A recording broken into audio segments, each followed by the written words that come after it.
Hi everyone, excuse my deadness over here. It's kind of dark. So I'm gonna show you my Friday favorites this week, and when you jump into the video, I talk about my new haircut.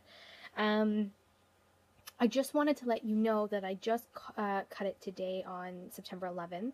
So I do have pre-filmed videos from before I chopped my hair. So you're going to see over the next couple weeks mixed haircuts from when I had longer hair to my shorter hair. So don't get confused or anything, because I do have some pre-recorded videos that I haven't posted yet, and I will be posting over the course of the next few weeks. So you will definitely see those pre-recorded videos when I first had longer hair. So don't get confused.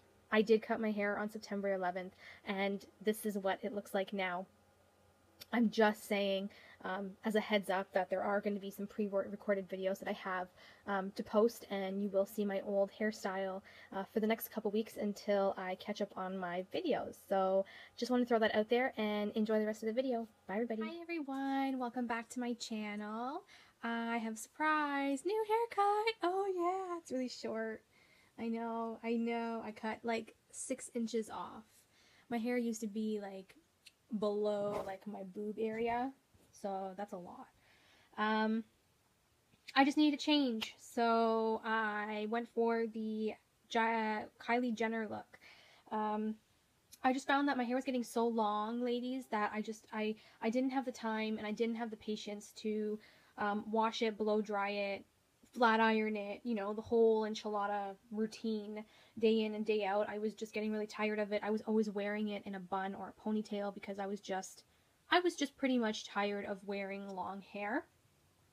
And I wanted something more manageable. So I opted for the Kylie Jenner inspired long in the front, shorter in the back bob. We'll see how long this one lasts on me, because I always change my mind on things. So one minute I will rock it, the next minute I want long hair. I'm going to, sorry, that's my beloved. I'm going to hopefully rock this bob for a while. My hair doesn't grow very fast, so it'll be like this for a while. But I think it'll be a little more manageable, easier to blow dry, flat iron, etc. I could still put like a beach wave in it, so that's what I'm looking forward to. And I can still put it in a ponytail, so that's all good as well. Leave me your comments down below what you think of my new do. I'm really interested to know what everyone thinks. Not because, like, you know, I just want to see everyone's opinion. I actually didn't think this look was going to look good on me. I thought that maybe because of my bone structure in my face, it wouldn't look well. So I'm interested to see your thoughts. So leave me a message down below on what you think of my new hair. I didn't color it, so it's just a cut. So there's my natural color that I've been coloring it for over a year now, is the dark chocolate brown, which you guys see in my empties videos now and again. But today we're going to talk about, I'm trying to fix you guys so you can, there we go. So today I'm going to talk about Friday favorites. I have a few things and I want to jump in. This is my little rag to wipe things off. So first off, I'm going to go with skincare. I've been using my Refining Mask by Proactive. It's a sulfur acne treatment, and if your skin doesn't bode well with salicylic acid, stuff like that, maybe sulfur will be a better option for you to keep the acne at bay. I like sulfur in my masks because it helps. It really does help as a treatment. This is quite expensive, I'm not gonna lie. I think this little guy was like $40. It is 2.5 ounces, which is 70 grams. I don't use it often. I use it when I absolutely need to.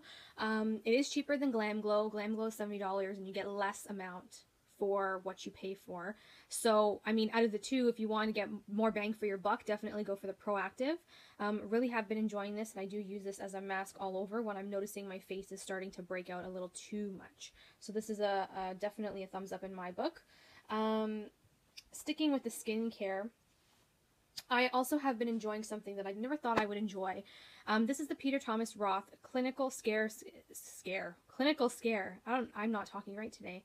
Clinical Skin Care Laser-Free Regenerator Moisturizing Gel Cream. So this little guy is a sample size. I don't even know what's the 0.5 ounces, which is 15 grams. That's what it looks like. It smells like roses. I'm not gonna lie. it does smell like roses. It's a moisturizer in a gel form, and it's supposed to help rejuvenate your skin and even out your skin texture. Not gonna lie, I didn't think this was gonna be great when I first tried it because the texture of the actual product was very intimidating. It looks like a gel formation, but when you rub it in your hands, it feels more like a primer, and it really did scare me because I didn't want my skin to get really greasy. So when I first tried it, I was a bit like, I don't know if this is gonna work. I have been using it for a week and a half, and I love this stuff. I think I'm going to do a full out review on it, talking about the ingredients inside, the pros, the cons, that kind of stuff. Leave me a message down below if you are interested in getting a full review for this product. Peter Thomas Roth, I haven't had many bad situations with them, mostly all good. So I'm really impressed with this, and I'm really enjoying how it's turning out my skin, because my skin's texture has just gotten so much more smoother and like more manageable, and it has been moisturized, which is something that my skin lacks very much of, is moisture. And I always used to get dry patches and flakies and all that kind of stuff. This definitely changed the game for me when it came to the moisture and the texture portion of it all. So I have been enjoying this. This is definitely a favorite for me this week. One more skincare item, and that is my cleanser. Now, everyone and their mother talks about this cleanser. I cannot tell you, I think I'm the last person to get on the bandwagon, to be totally honest with you, and I just haven't gotten around to using it because I had so many others that I wanted to, get out of my stash. Well, I did it. I have a sample size. This is a deluxe sample size that I got from a girlfriend. She didn't want to use it. She didn't even open it or try it. She didn't even bother to try it. She just said, I like my current skincare. Here, take these samples. So this was part of it, and I sure as hell took it. It was full when I started it. It's a Purity cleanser by Philosophy. Everybody knows about this. This is nothing new. I honestly love this stuff. I think it smells great. Oh, I think it smells like fresh and clean, like a fresh and clean scent. This stuff takes off my makeup like nobody's business, and everybody, raves about it, and they rave about it for good reason. I put some on my little scrubby pad, and I rub it into my skin, and it literally feels like this product melts my makeup away. Like, there's nothing that describes this. Like, after I finish all my cleansers, I'm going to this in extra full size because this stuff is amazeballs. Like, I can't. Let's take a moment. Let's take a moment. This right here is the answer to everybody's problems when it comes to a facial cleanser. I'm just saying. I'm just saying. So, been loving this week. When that runs out, I'm definitely going to go buy the full size. I'm just saying. So, last Saturday we had a very big family wedding, and I definitely think that when it comes to big occasions, I go more all out with my makeup because, hey, makeup is an artiste thing. It's supposed to be fun. You can always take it off. It's not gonna, hurt anyone. So I decided to use a palette that I haven't used in quite a few months when I first purchased it. What was it? Beginning of the year, I think. Yeah, maybe December.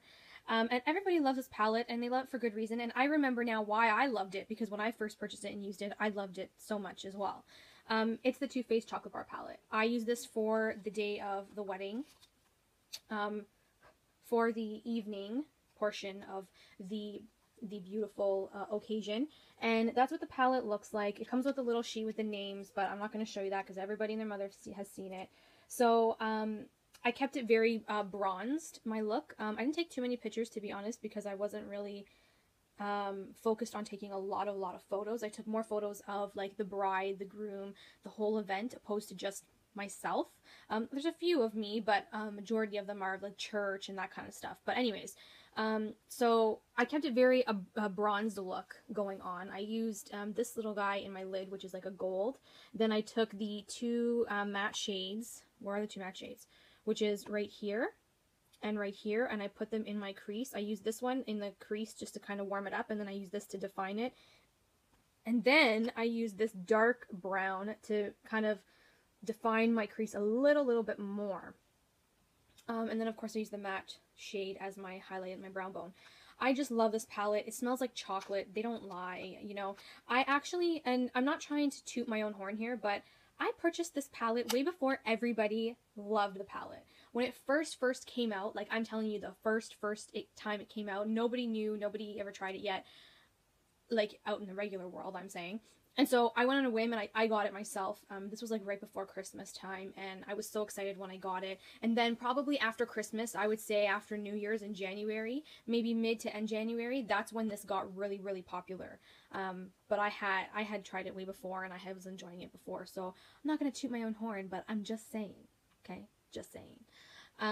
So that has been a favorite of mine this week. It did come through for the special occasion, so definitely something to think about if you have some special occasions coming up. You need a palette that you want to go all out on. You have a couple options here. There's a couple different special colors you can use, stuff like that. So yeah, I've been loving the Too Faced Chocolate Bar palette this week. Definitely a huge, I would say, eyeshadow range addition to my collection. That's just me anyways. So eyeshadow bases. I have so many eyeshadow bases, and you know what's funny is that I don't use them very often. Like, I don't rotate them. I usually use my Painterly Paint Pot or my Utterly Becoming Paint Pot from MAC, and I've used that for a long time. I purchased the Essence I Love Stage eyeshadow base a while ago, and you know what? I had stopped using this for a while. Now I started using it again, and it is such a great eyeshadow base. I'm wearing it today. It's a skin tone, flesh tone shade. It is so nice. Like, you can't wear it on your own because you do need to set it, but it does blend out very nicely. It doesn't give you any huge issues in blending. And when you set it, it looks amazing. Like, I'm wearing eyeshadows right now on top of the base, and it does stay pretty well for the price you pay. So, and there's only one shade. It's not like multiple shades. It's only one shade. So I think I got this for like $2.99 at the drugstore. So if you don't want to go and spend a lot of money on a high-end primer, you definitely don't need to. I think the Essence base, eyeshadow base, is definitely one to consider if you want to stick to your budget and, you know, stick to a drugstore brand. Definitely really well to work with. I don't suggest you leave it without setting it with some sort of powder or shadow, because it will crease if you don't set it. So just make sure that if you're not going to wear like any shadows, you just want to keep it nude and, you know, keep your eyelids one tone, just make sure you set it with a shadow that's one tone, because it will crease if you don't set it. Or even use your powder, like your face powder, to set it if you don't want to use shadow. That's what I would do too if I'm in a rush. Mascara. I started using a new mascara, and I'm actually wearing it today. I don't know if you guys can tell. I'm only using one mascara, and I'm not wearing any falsies.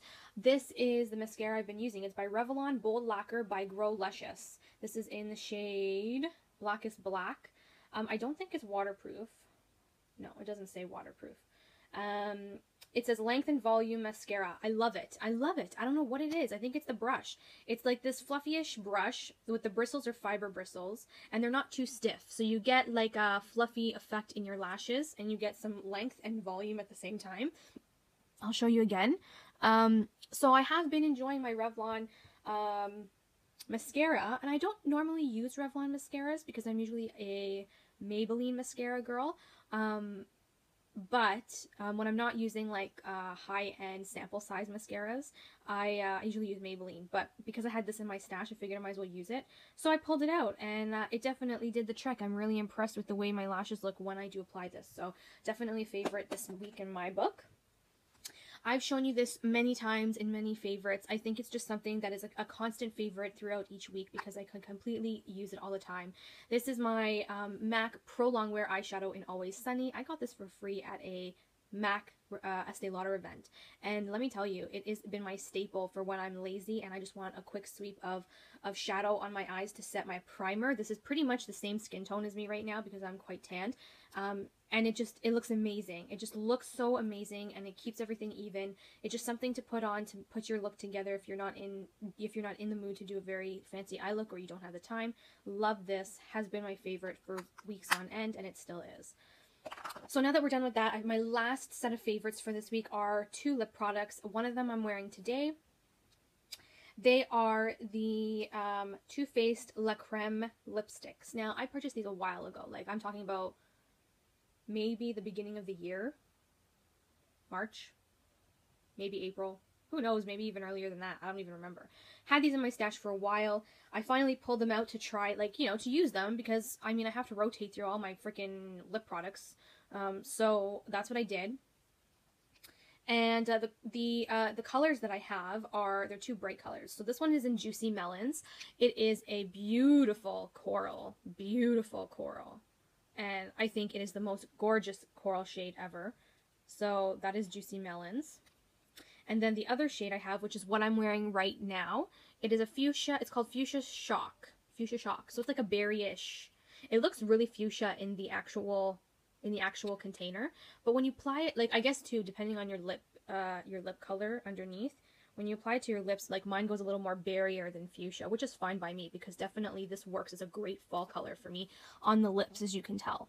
I don't have any primer underneath my lips, just my regular lips with a little bit of balm underneath and lip liner. So those are the two shades, which is Juicy Melons and Fuchsia Shock. These are the Too Faced La Creme lipsticks. I love the packaging. They're so sleek. They're gold. I'm a sucker for packaging too, but the product inside is pretty good. Now, I just have to say to you guys, the La Creme lipsticks you have to be careful with. They are very moisturizing. As you can tell, based on the shine of these guys on my hand, they are very moisturizing. So that is a bonus because a lot of lipsticks with a lot of pigmentation are more matte and more drying. So you have to be careful there. These ones are more moisturizing, but I have to say you have to be careful with your lips because if your lips are really, really dry and they're not primed with a balm like a lip balm first, this product will definitely stick and like cling to your dry patches, and it won't. Girl, let me tell you, it will not look good. So just make sure that your lips are, you know, they're either at par with the hydration or they're exfoliated before you put these on, because these will definitely cling to your dry patches and it will not look good, sister. Let me just say. Because it happened to me once when I first tried them and I was horrified at myself. I was completely horrified that I had to take it off and I had to exfoliate my lips and reapply the product because I was horrified. So believe me, girls, learn from my mistakes. Make sure that your lips are hydrated before you put this on. And you know what? I put on my EOS balm first, a little liner, and then I add this, and then my lips are fine. There's definitely hydration underneath with the balm, and you know, it's not sticking patches everywhere. So just giving you a pointer. That's it. That's all I have for Friday favorites this week. It has been pretty simple. I hope you guys enjoyed this. Leave me your comments down below what you think of my new do, if it suits me or not, because I didn't think it was going to suit me at all, due to my facial structure. But let me know also your Friday favorites. I'd love to hear what you guys are enjoying. Maybe I'll have some time to pick some up and pick some of your Friday favorites up and try them out myself if I don't already have them. So I am so happy that you guys came back to watch my video. Thank you so much for watching. I appreciate all of your support and all your beautiful positive comments, and I will see you all in my next video. Bye everybody.